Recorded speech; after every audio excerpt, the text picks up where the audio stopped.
Саламатсыздарбы? Бүгүн бул жерге өзүңүздөрдүн сабагыңыздардын темасын жазып койсоңуздар болот. Же ушул суроода эмне, качан, кайда деген суроода оюм түзүлдү. Бул жердеги мына сүрөттөрдү өзүңүздөр өчүрүп, өзүңүздөрдүн сабагыңыздарга ылайыктуу сүрөттөрдү кое алсаңыздар болот. Бул жалпысынан 5 категориялуу тесттен турат.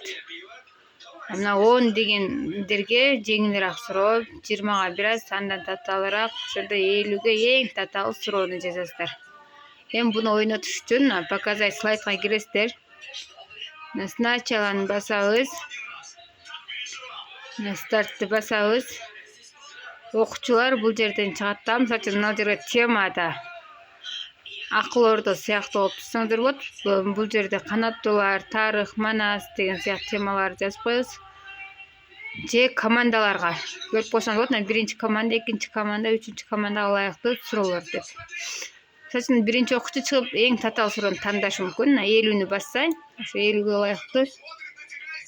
Аны 40-ты бассам, мына 40-ты. Мына жерге суроону жазасыздар.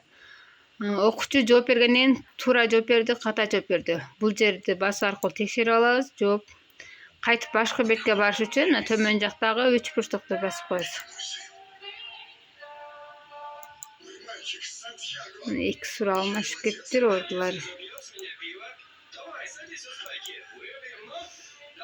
Каалаган суроонун үстүн басса, ушундай суроо чыгат. Кайтып башкы бетке.